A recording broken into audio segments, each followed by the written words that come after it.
తెలంగాణలో మళ్ళీ వరుణుడు తన ప్రతాపం చూపించడానికి రెడీ అయ్యాడు. బంగాళాఖాతంలో ఏర్పడ్డ అల్పపీడనం ఇప్పుడు వాయుగుండంగా మారింది. దాని ప్రభావంతో రాష్ట్రంలో విస్తారంగా వర్షాలు కురిసే ఛాన్స్ ఉందని వాతావరణ శాఖ హెచ్చరిక జారీ చేసింది. వర్షాలు వదలటం లేదు. ముఖ్యంగా ఉత్తర తెలంగాణ జిల్లాలకు అతి భారీ వర్ష సూచన ఉందని చెప్తున్నారు. అక్టోబర్ 26, 27 తేదీల్లో తెలంగాణలో చాలా జిల్లాల్లో భారీ నుంచి అతి భారీ వర్షాలు కురవచ్చని అధికారులు తెలిపారు. అక్టోబర్ 25న ఏర్పడిన అల్పపీడనం 26న వాయుగుండంగా మారి 27న దక్షిణ ఒడిశా ఉత్తరాంధ్ర తీరం దాటే అవకాశం ఉందని కూడా చెప్తా ఉన్నారు. ఇక ఈ వర్షాల వల్ల కొన్ని లోతట్టు ప్రాంతాలు జలమయమయ్యే అవకాశం ఉంది. గంటకు 40 నుంచి 50 కిలోమీటర్ల వేగంతో బలమైన గాలులు వీస్తాయని అధికారులు చెప్పారు. కొన్ని చోట్ల ఉరుములు మెరుపులతో కూడిన వర్షాలు పడే అవకాశం ఉంది. అక్టోబర్ 26న జనగాం, సిద్దిపేట, యాదాద్రి భువనగిరి, వికారాబాద్, సంగారెడ్డి, మెదక్, కామారెడ్డి, ఆదిలాబాదు, నిర్మల్, నిజామాబాద్, జయశంకర్ భూపాలపల్లి, ములుగు, వరంగల్, హనుమకొండ ఈ జిల్లాల్లో అక్కడక్కడ 10 నుంచి 20 సెంటీమీటర్ల వర్షం కూడా పడొచ్చని చెప్తున్నారు. ఈ జిల్లాలకు అధికారులు ఇప్పటికే అలర్ట్ కూడా జారీ చేసినటువంటి పరిస్థితి ఉంది.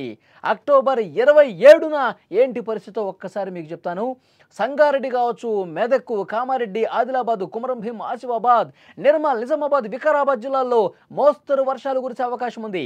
ఈ పరిస్థితుల దృష్ట్యా ప్రజలు అప్రమత్తంగా ఉండాలి అని అధికారులు ఇప్పటికే హెచ్చరించారు. హైదరాబాద్ నగరంలో మళ్ళీ వాతావరణం ఒక్కసారిగా మారిపోయే అవకాశం ఉంది. ఉదయం ఎండొచ్చినా పొడిగా ఉన్న మధ్యాహ్నం తర్వాత ఒక్కసారిగా మళ్ళీ ఆకాశం మేఘావృతం అయిపోతుంది. ఒక్కసారిగా మేఘాలు ఆవరించేసి వాతావరణం మారిపోయి కుంభవృష్టి కురిసే అవకాశం ఉంది. ఒక మోస్తరు నుంచి భారీ వర్షాలు కూడా చాలా ప్రాంతాల్లో కురిసే అవకాశం ఉందని తెలుస్తోంది. ముఖ్యంగా పట్టణ ప్రాంతాల ప్రజలు బయటకు వెళ్లకుండా జాగ్రత్త ఉండాలని చెప్తున్నారు. లోతట్టు ప్రాంతాల ప్రజలు కూడా మరిన్ని జాగ్రత్తలు తీసుకోవాలని చెప్తున్నారు. రైతులు తమ పంటలకు నష్టం జరగకుండా తగిన జాగ్రత్తలు చేపట్టాలి. అత్యవసరమైతేనే ప్రజలు ఇంటి నుంచి బయటకు రావాలని సూచిస్తున్నారు. విపత్తు నిర్వహణ బృందాలు కూడా అప్రమత్తంగా ఉండాలని ఆదేశాలు జారీ అయిన పరిస్థితుంది. తెలంగాణ వ్యాప్తంగా ఇటు హైదరాబాద్ చుట్టుపక్కల ఉత్తర తెలంగాణ ఈ అన్ని జిల్లాల్లో కూడా ఇప్పుడు నేను ఏవైతే జిల్లాల పేర్లు చెప్పానో ఆ జిల్లాల్లో ఆరెంజ్ అలర్ట్ ఇప్పటికే జారీ అయిన పరిస్థితుంది. మోస్తరు నుంచి భారీ వర్షాలు కురిసే అవకాశం కనిపిస్తోంది. ముఖ్యంగా హైదరాబాద్లో మధ్యాహ్నం తర్వాత వాతావరణం ఒక్కసారిగా మారిపోయే అవకాశం ఉంది. ఎప్పుడైతే వాతావరణం మారిపోయి ఒక్కసారిగా మేఘాలు ఆవరించి వర్షం పడుతున్నటువంటి సందర్భాలు గుర్తు చేసుకుంటే మధ్యాహ్నం తర్వాత కుంభవృష్టి కురిసి మొత్తం రోడ్లన్నీ కూడా మునిగిపోయినటువంటి సందర్భాలు మనం చూసాం. కాబట్టి హైదరాబాద్ వాసులు జాగ్రత్తగా ఉండాలి. ఎప్పుడైతే ఆఫీసులు ముగించుకుని ఇంటికి వెళ్తున్న సమయంలో ఒక్కసారిగా అందరూ కూడా రోడ్ల మీదకి వచ్చేస్తే కిలోమీటర్లు ట్రాఫిక్ జామ్ అయ్యే అవకాశం ఉంది. సిగ్నల్ల దగ్గర గంటల తరబడి వేచి చూసే పరిస్థితి ఉంది. అమీర్పేట కావచ్చు, పంజాగుట్ట కావచ్చు, ఖైరతాబాద్ కావచ్చు, ఇలాంటి మెయిన్ ప్రధాన కూడళ్లలో మోకాళ్ళ లోతు నీరు నిలిచిపోయి ప్రజలు బయటకు రాలనేటువంటి పరిస్థితి ఉంది. ప్రజలు సేఫ్గా ఇంటికి వెళ్ళలేని పరిస్థితి చాలా ప్రాంతాల్లో మనం చూసాం. సో కాబట్టి చాలా జాగ్రత్తగా చర్యలు తీసుకోవాల్సినటువంటి అవసరం ఉంది.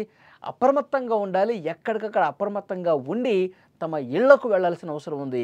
ఆఫీసులకు వెళ్ళేవాళ్ళు జాగ్రత్తగా వెళ్లాల్సిన అవసరం ఉందని చెప్తున్నారు. కాబట్టి వర్షాలు ఇంకొక 2-3 రోజుల పాటు భారీ వర్షాలు కురవబోతున్నాయని తెలుస్తోంది. మన కామారెడ్డిలో ఎలాంటి సిచ్యువేషన్ ఉందో మనం చూసాం. క్లౌడ్ బరస్ట్, ఒక్కసారిగా మేఘ విస్ఫోటనం జరిగి మేఘాలకు ఆకాశానికి చిల్లుబడింది అన్నట్టుగా ఒక గంటలోనే 20 సెంటీమీటర్ల వర్షపాతం కురిస్తే చుట్టూ ఉన్న ప్రాంతాలన్నీ కూడా కామారెడ్డిలో ముఖ్యంగా ఆ రోజు కాలనీలు మునిగిపోయి చెరువులు పూర్తిగా నిండిపోయి రోడ్ల మీదకు వాటర్ వచ్చేసి బయట కాలు పెట్టలేని పరిస్థితుంది. సో డెఫినెట్గా ఇవన్నీ కూడా గత అనుభవాలను దృష్టిలో పెట్టుకొని తగిన జాగ్రత్తలు తీసుకోవాలి. అధికార యంత్రాంగం కూడా ఎక్కడికక్కడ గట్టి చర్యలు తీసుకునేందుకు రెడీ అయింది.